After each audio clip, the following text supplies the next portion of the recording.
लगातार पुतिन की भी मुश्किलें बढ़ रही हैं, सिर्फ यूक्रेन की मुश्किलें नहीं, क्योंकि पुतिन की मुश्किलें इसलिए भी क्योंकि उनके देश में ही अब जो लोग हैं वो सड़कों पर हैं, विरोध प्रदर्शन कर रहे हैं। पहले तो अपने लोग ही नाराज दिख रहे हैं।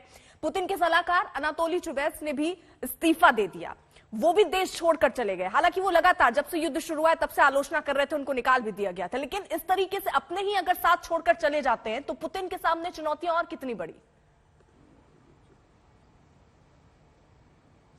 देखिए, चुनौतियां बहुत है पुतिन के आगे, क्योंकि अगर आप सैंक्शंस की बात करें, वो जो इकोनॉमिक सैंक्शंस है वो बहुत हार्श है इस वक्त। स्विफ्ट ट्रांजैक्शंस, जिससे पूरे देश, पूरे विश्व के जो इंटरनेशनल बैंकिंग ट्रांजैक्शंस होते हैं वो चलते हैं, उससे रूस को बाहर कर दिया है। तो वो बहुत ही बड़ा धक्का था रशिया के लिए। लेकिन क्या रशिया ने ये एक्सपेक्ट नहीं किया था?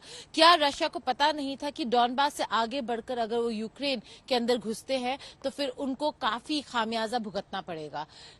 पुतिन ने अपने कैलकुलेशंस कर रखे हैं। यहाँ पे काफी लोग हैं जो युद्ध नहीं चाहते हैं। वो ये नहीं चाहते हैं कि यूक्रेन जैसे देश, जहाँ पे उनके अपने परिवार के लोग हैं, फैमिली कनेक्शंस है, बहुत सारे रूस के ओरिजिन के लोग यूक्रेन में भी बसते हैं, तो उनके बीच रिश्ते खराब हो, वो लोग नहीं चाहते हैं। इसलिए काफी बड़े प्रदर्शन हुए हैं यहाँ पर इस पीस को वापस लाने के लिए। लेकिन उसका मतलब ये नहीं है कि पुतिन या फिर रूस रेजिलिएंट नहीं है। अगर आप इकोनॉमी की बात करें, माइक्रो लेवल में यहाँ पर अर्पिता कुछ ज्यादा बदला नहीं है। ये एक ऐसा देश है जो सैंक्शंस के साथ जीना सीख गया है। वो इतने सैंक्शन सह चुका है इतने सालों में, क्योंकि एंटी वेस्टर्न ब्लॉक है और एंटी वेस्टर्न कंट्री है रूस।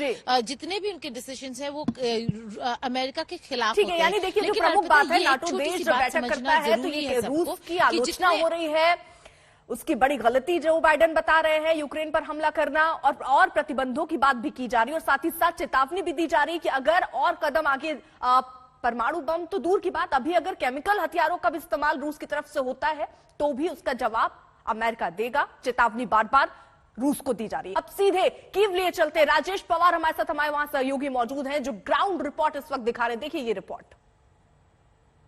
देखिए, कीव के हालात वैसे ही हैं जैसे आज सुबह थे। कोई ग्राउंड पे ऑफेंसिव नहीं हो रहा है यहाँ पे। हाँ, बमबारी रुक रुक के जरूर हो रही है, आर्टिलरी फायर हो रहा है, रॉकेट्स फायर हो रहे हैं दोनों तरफ से। इसके अलावा ग्राउंड पे कोई मूवमेंट नहीं है, कोई बड़ा हवाई हमला नहीं हुआ है, क्योंकि सारी की सारी नजरें इस वक्त, चाहे वो रूस हो चाहे यूक्रेन हो, दोनों की नजरें ब्रुसेल्स पे टिकी हुई थी कि वहां से क्या निकलेगा, और वहां से कुछ नहीं निकला। देखिए, जहां तक वो बात कर रहे हैं कि अमेरिका तैयार है, नेटो तैयार है किसी प्रकार के केमिकल या जैविक या न्यूक्लियर हमले के लिए यूक्रेन के ऊपर, इन तीनों में से ही यूक्रेन पर ना होना है, ना अभी तक हुआ है, ना आगे होना है। एक आम जानकारी का आदमी ये चीज साफ साफ बता सकता है कि यूक्रेन के अंदर रूस कभी भी न्यूक्लियर हमला नहीं करेगा, और जैविक और केमिकल तो प्रश्न ही नहीं उठता है।